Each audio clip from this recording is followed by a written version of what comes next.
పట్నం నరేందర్ రెడ్డి గారు ఒక ప్రతిపక్ష పార్టీగా ప్రతిపక్ష నాయకుడిగా ఆ రైతులకు అండగా నిలిచే ప్రయత్నం చేసినాడు, రైతులకు ధైర్యాన్ని ఇచ్చే ప్రయత్నం చేసినాడు. ఆయనకు ఏ సంబంధం లేదు. కాంగ్రెస్ పార్టీ నాయకులు మాట్లాడుతుండ్రు, ఈ సంఘటన ఎన్నికలు రాయించుడు, అబద్దాలు మాట్లాడు, కాంగ్రెస్ నాయకులు ప్రెస్ మీట్లు పెడుతుండ్రు. పోలీసు రిమాండ్ ఒకే ఒక్కసారి ఆ రోజు ఫోన్ వచ్చిందని చెప్పి అని ఇవాళ మీరు ప్రతిపక్షాల మీద అక్రమ కేసులు పెట్టచ్చు, కానీ ప్రజా తిరుగుబాటు నుంచి తప్పించుకోలేరు. ఇవాళ నేను అడుగుతా ఉన్నా, ఎవరు జరిగినా బీఆర్ఎస్ కుట్ర అంటాడు.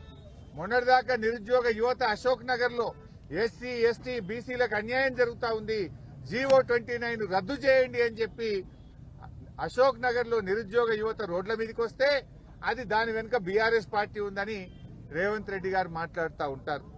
రైతులు మా పత్తికి వరికి మద్దతు ధర రావడం లేదు, రైతు భరోసా రాలేదు, రైతులకు రుణమాఫీ కాలేదని రైతులు రోడ్ల మీదకి వస్తే బీఆర్ఎస్ పార్టీ రైతుల చేత ధర్నా చేయిస్తుందని ముఖ్యమంత్రి గారు మాట్లాడుతూ ఉంటారు.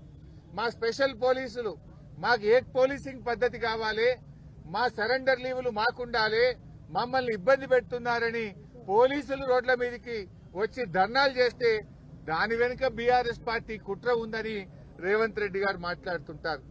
గురుకుల విద్యార్థులు ఈ పురుగులన్నం మేము తినలేకపోతా ఉన్నాం, మాకు నీళ్ల చారుతో మేము తినలేకపోతున్నాం అని గురుకుల విద్యార్థులందరూ రోడ్ల మీదకి వచ్చి ధర్నాలు చేస్తుంటే ఇది బీఆర్ఎస్ వాళ్ళే చేయిస్తుండ్రని ముఖ్యమంత్రి గారు మాట్లాడతారు. చివరికి ఆయన స్వంత నియోజకవర్గంలో మా గిరిజన సోదర సోదరీమణులు మా భూములు మాకు కావాలి, ఫార్మాసిటీకి మేము భూములు ఇవ్వము అని చెప్పి నీ నియోజకవర్గ గిరిజనులు రోడ్ల మీదకి వచ్చి పోరాడితే దీని వెనుక బీఆర్ఎస్ పార్టీ కుట్ర ఉందని రేవంత్ రెడ్డి గారు మాట్లాడుతుంటారు.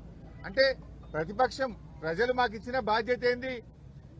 ఏ వర్గాలకైతే ఈ ప్రభుత్వం అన్యాయం చేస్తుందో, ప్రజలకిచ్చిన మాట నిలబెట్టుకోవడం లేదో, ఏ వర్గాలైతే పోరాటం చేస్తున్నాయో ఆ వర్గాలకు అండదండగా ఉండాలని, ప్రజల గొంతుకై పనిచేయాలని ప్రజలు మాకు ప్రతిపక్ష బాధ్యత ఇచ్చారు.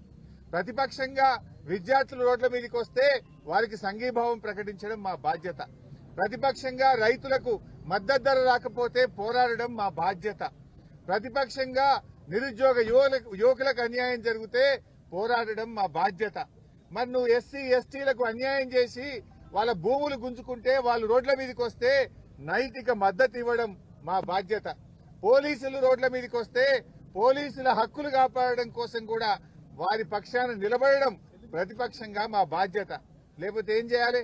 నువ్వు చేసే తప్పులకు, నువ్వు చేసేటువంటి నేరాలకు, నువ్వు చేసేటువంటి అక్రమాలకు మేము చిరుతలు వాయిస్తూ నీకు చెక్క భజన చేయాలనా?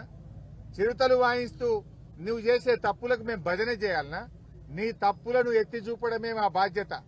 నువ్వు చేసే అన్యాయాలను అక్రమాలను ఎదిరించడమే మా బాధ్యత. పీడిత ప్రజలకు, పీడిత వర్గాలకు అండదండగా నిలబడడమే ప్రతిపక్షంగా మా బాధ్యత.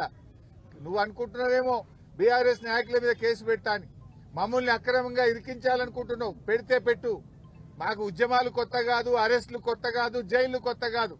తెలంగాణ ఉద్యమంలో అనేక కేసులు ఎదుర్కొన్న వాళ్ళం, తెలంగాణ ఉద్యమంలో జైళ్లకు పోయించిన వాళ్ళం. కానీ మా బాధల్లా నీకేదన్నా బీఆర్ఎస్ మీద కోపం ఉంటే నన్నో, కేటీఆర్ నో, మా లక్ష్మారెడ్డినో, మా పల్లా రాజేశ్వరరెడ్డిని జైల్లో వేయండి, మేము పోతాం. కానీ అమాయకులైన గిరిజన రైతులను ఎందుకు జైల్లో వేసినామని మేము అడుగుతా ఉన్నాం. తక్షణమే ఆ గిరిజన రైతులను వెంటనే విడుదల చేయాలని చెప్పి బీఆర్ఎస్ పార్టీ పక్షాన డిమాండ్ చేస్తా ఉన్నాం.